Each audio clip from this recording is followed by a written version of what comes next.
So the second trailer for It Chapter 2 has arrived. What are my thoughts on it? Let's talk about it. That movie is a shit show.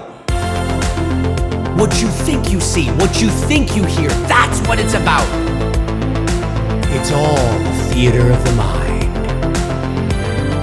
No, it's garbage. It's garbage. Mood and atmosphere. Now that I really like. That's what I'm looking for. That's what I want to see. Hey folks, how you doing? Dave McRae here. That's right, in this video I just want to give you my first impression thoughts on the second trailer for It Chapter 2. Now, okay. These are my first impression thoughts. So I've only watched the trailer. Well, to be fair, maybe they're my second impression thoughts because I have watched the trailer twice. But I usually do that. I watch it first, all the way through, and I'm kind of like, okay. I let it marinate a bit, right? I go maybe have some lunch, do a couple of voiceover things or whatever the hell I'm doing, and then I'll watch it again and see if I feel the same way. But I usually, before I do a video, I usually don't watch a trailer any more than at least twice because it's very important that it's my first impressions, right? Because I don't want to watch it 5,000 times because then things are going to start to settle in and I'm going to start to forgive some things that ordinarily maybe I shouldn't or I might not, right? If you know what I'm talking about. But anyway, so now the first trailer, which was released a couple of months ago, I liked that trailer, but it was by and large a clip, with a trailer, fast cuts of some scenes at the end. So it primarily was a clip that gave us some insight into the Beverly and the old woman moment, right? And I'm interested to see how that plays out within context on screen because it was definitely really creepy. Loved the vibe and the tone of that clip.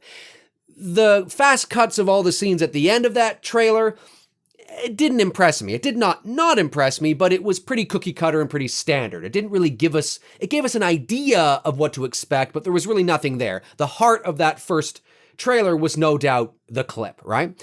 So it's nice to see a full-on trailer finally to give us some insight into what to expect. Now, as we all know, we've all seen bad trailers that have good movies and good trailers that have bad movies. The point of a trailer is to get you excited, is to get asses into the seats and make you go, I gotta fucking check out that movie. And that is exactly what It Chapter 2, the second trailer, did for me. I love this trailer. Now, there were a few things in it I was kind of like, I don't know how I feel about that. But overall, I love the tone of the trailer. I love the first shot of Pennywise that we get. This shot right here. Oh, love it. It is genuinely creepy. Just the color palette and the way they color corrected the scene and the way it reminds me of a nightmare, of a dream. Just the way he looks here is very dreamlike, very genuinely, there's nothing sort of overly frightening about it. It's like you're entering the uncanny valley. Okay, and for those of you that don't know what the uncanny valley is, just off the top of my head, sort of in layman's terms, it's essentially something that is humanoid-like, but there's something off about it. And usually the uncanny valley is referring to artificial intelligence, like AI or something, where it's like, oh my God, that's a human. It's a robot and it's very human-like, but the features are a little strange looking, or like sometimes aliens, like the Greys, can make you feel this sense of dread or this sense of awkwardness and uncomfortableness because they're so human, but yet there's something off. That's sort of the general idea of what the uncanny valley can sort of, or what it is. Obviously, we can go into depth on that, but there's something strange about looking at him doing this. It's like, oh, it's not just that it's Pennywise. You could put anybody in that position, like even just put a regular person, okay, without the glowing eyes, without the makeup, doing this, standing on the edge of that, riverbank or whatever it is, and it's just there. It's strange. It's an awkward thing. So you put Pennywise in that position, and the way that the camera's going under the water and then above the water, then under the water, then above the water, and you kind of see a glimpse of him here and there. Was really awesome. I probably, again, I need to see that scene play out in its entirety so I can see whether or not it's just the shot that I like and not the scene, because sometimes that happens. I'll watch films, and I'll be like, well, I love that shot, but the scene is fucking garbage. Or the movie is dog shit, but I love that moment. I love that shot, right? Sometimes that happens, right? So I'm really hoping the entire scene is something that I can really enjoy and it's not just that shot. But definitely love that. I love the pacing of the trailer. I thought it was on point, not too fast, not too slow. I love when Bill is in the House of Mirrors, right? And that is something. Now, I have not read the book. So for those of you I tried to read the book when I was young. I was far too young. I was like 11 or something. And I was convinced that I was going to do a book report on Stephen King's It. And it's like, no. So, 1,100 pages to 11-year-old Dave McRae is like, I don't think it's going to happen. I was never really a big reader in the first place. So that's just like, what the hell am I doing, right? So I don't know if that scene appears in the book. Comment below and let me know. Now we definitely know it does not appear in the miniseries from 1990. I really love that moment in the trailer. And I also like the trailer seems to slow down for just a moment and there's no music. And it's almost as if we're watching the scene in the movie play out in real time. Now, obviously, as quickly as that sort of sense comes into the trailer, it quickly dissipates. But it's a nice area. It's a nice pocket for the trailer to breathe. And I actually think it helps the pacing of the trailer really well and makes that moment, that aha moment at the end of that scene involving Pennywise, of course, on the other side of the mirror and Bill on the opposite side of the mirror with the little kid in the middle. It makes that scene much more impactful and much more frightening when you just have that moment, just that lull, because if you notice, there's not really a jump scare there, per se. I mean, you could perceive it as a jump scare in some way, I guess, but I don't classify that moment a jump scare. It was just a nice use of sound to draw your attention to the impending doom that's about to happen. Pretty predictable, obviously, but then again, I mean, of course we know something's going to happen. Look at the movie, look at the themes, look at where Bill is. Obviously, if nothing does happen, it's a little bit of a letdown. So I really like just that, the way there just seems to be this little moment, this little kind of nice accent to the whole trailer that we sort of just kind of fall into a slight breath here, and then we get back into the energy of the rest of the trailer. And just the whole idea of him being in that house of mirrors in that with Pennywise would be frightening, genuinely frightening. And then of course the end result with him there, and there's that moment, and it happened at the end of the first trailer where.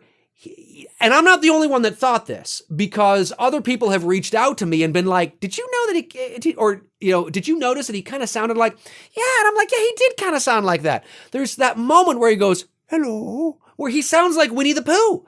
And the crazy thing is that Winnie the Pooh has been seen holding some red balloons every now and then. Check this out. Hello. I'm telling you, I think Pennywise might be Winnie the Pooh. Hello, oh dear. But thankfully, he's not talking like that all the time. But nonetheless, love the way that little scene, like that micro scene in the middle of the trailer plays out. And there's no doubt there's a lot more to the scene that we haven't seen, but I like that. I think Pennywise he looks genuinely frightening. It was one of my issues I had with the first movie. I like the first movie. I do. I liked it a lot. I like it a lot. I don't know if I love it, but I definitely like it. Unfortunately, the second time I watched the movie in the theater, and then I bought it on Blu-ray because it's a movie that I definitely want to own. And then I watched it again on Blu-ray, and I enjoyed it, but I didn't like it as much the second time as I did the first time. And that's a whole other video I can do on that, because there are, I believe, reasons why. And one of those reasons is that I didn't feel that Pennywise was dark enough, and I felt like I wanted some more time for him to breathe. I wanted some more time for him to actually be frightening. And I found that it was a little too he was a little too, some false starts here and there. It's like just when I was getting into, it's like we would kind of stop. And again, I don't mean I felt that way overall about the movie, but I had some things, some things that sort of bothered me about it. I mean, overall, I think it's great, but there's just, I got to admit, I didn't enjoy it as much as I did the second time, although there is some things in there to genuinely love. So in this second trailer for It Chapter 2, I get the sense that Pennywise is much darker. And not being familiar with the book, maybe some of you guys who are can comment below and say, oh yeah, the second half of the book, when it's about all the, the adults, it's much darker. Sorry. I think I've heard that. So it genuinely looks darker in themes, like thematically and in tone. So that, and maybe it's because you are dealing with the adults, and maybe that Goonies vibe is not going to be there. Do you know what I mean? I mean, it will be there sort of, but you really get the Goonies, Stranger Things, if you will, vibe from that first chapter, because you're dealing with the kids. So you almost can't help but feel a Goonies-esque sort of camaraderie and chemistry in that environment, even though it's much darker than anything that the Goonies or Stranger Things deals with. You can't sort of help but get that vibe to it. So maybe the fact that we're dealing with their the adult versions now, even though I know we do jump back and forth, the film feels almost like it's a little more mature, a little more grounded, at least from this trailer. I'm not saying the movie's going to be good. It could be fucking dog shit. But definitely I like the vibe that I'm feeling, and that authenticity and maturity I think is there. Love the shot of Beverly with the blood all over her face and all over her body, because apparently, and I don't know if the final, like the actual final numbers are out on this, or if it's just everybody is saying that because somebody has said that told somebody that said that. But apparently this is the most blood ever used in the history of horror, in the history of motion pictures. The most blood ever used in a movie is in It Chapter 2. I think previously it was The Shining. Now, whether or not that is 100% accurate, or they're just speculating on that based on this, that, and the other, like the actual numbers are out, I'm not sure. But that's what people are saying. So I'm like, that's pretty fucking cool. So I'm looking forward to seeing that. And it definitely, again, it looks frightening. It looks genuinely frightening. There's also this shot here as well. I don't know what the fuck is going on there, but it looks like Beverly. And look at this. It's like this weird alien creature like that's attacking her. I love that shot. That's really cool as well. And then, of course, when we get to the end of the trailer, one of the final shots is of Bill Skarsgård himself, not done up as Pennywise, but just in sort of like clown makeup. And I believe what's going to happen here is, and I'm not sure how I feel about this. For those of you, again, that are familiar with the book, comment below and let me know, because you guys rock, that it looks like they might be going in the direction that Pennywise was a legitimate human being, flesh and blood at one time, that lived in the town of Derry. And maybe it's sort of like Joaquin's Joker kind of thing, right? Where it's like, he didn't fit in, he was ridiculed, that sort of theme, playing to that character. And then maybe he used the clown makeup as a way to try and make people laugh or fit in. And I don't know if that is in the book, or if we never know where Pennywise it comes from. Because I believe, now again, I'm not as familiar with the book as many of you might be, I believe he was never really a real guy. I stand to be corrected, but I think he was just this evil entity that could shapeshift and used the manifestation of a clown to gain the trust of little children.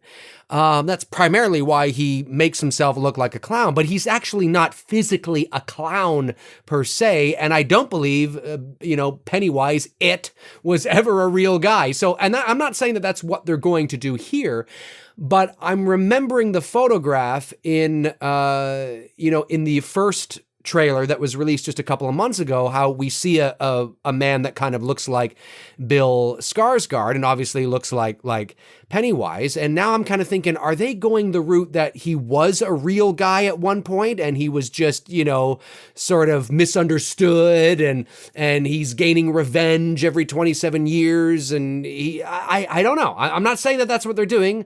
Those more familiar maybe with the details can comment below and let me know. But I hope that's not what they do, because in my mind, at least as of right now, at face value, I might feel very differently after I see the movie, but at face value, it sort of removes the it from it if he was never really an it to begin with. So I think that's kind of an important distinction that I need some clarification on. Love the balloons, love him up in the air, hanging with the balloons.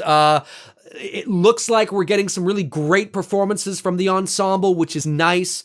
Love that shot of them at the Chinese restaurant, but then of course the empty chair, because we know that Stan commits suicide and he never ends up showing up because he's just far too frightened to go back to Derry and face it. And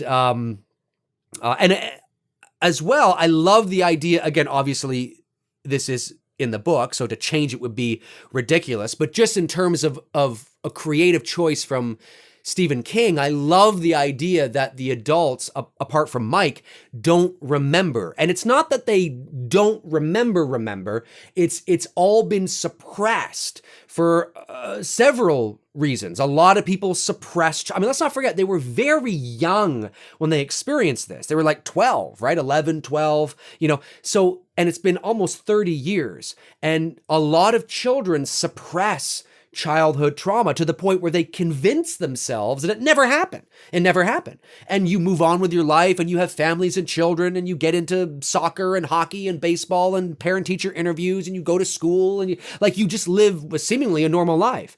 And then of course there's the idea that of course it is behind the suppression and, and all that jazz as well. But I like to think that it's twofold there. There's a couple of things happening. And of course, Mike, having never left the town, it's all very still fresh to him. So he kind of brings everybody together. So I love that angle as well, just from a writing standpoint. So yeah, it looks good, man. It looks good. I'm excited to see it. So anyways, folks, my name's Dave McRae. Comment below and let me know your thoughts. What did you think of trailer number 2 for It Chapter 2? Do you feel the same way I do, where you're like, yeah, you know what? I'm actually digging this. I think this looks pretty good. Or maybe you're not. Maybe you're like, I don't know. I was really hoping to see this and I'm kind of not crazy on it. I don't know. Tell me your first impression thoughts. Now, there's no doubt that if you're a big fan, you probably watched the trailer 3,721 times already, so you probably have about at least 1,000 first impression thoughts, but comment below and let me know anyway. If you want to follow me on Facebook, you can at facebook.com/manythingsdavemcrae. That's where I tend to post in the meantime and in between time, and I'm not posting here. All the links are in the description, as well as my link to my Instagram. I now have Instagram, ladies and germs, and the link is down there somewhere in the list. So you can check that out as well. So yeah, in the meantime and in between time, I will talk to you guys soon. Cheers.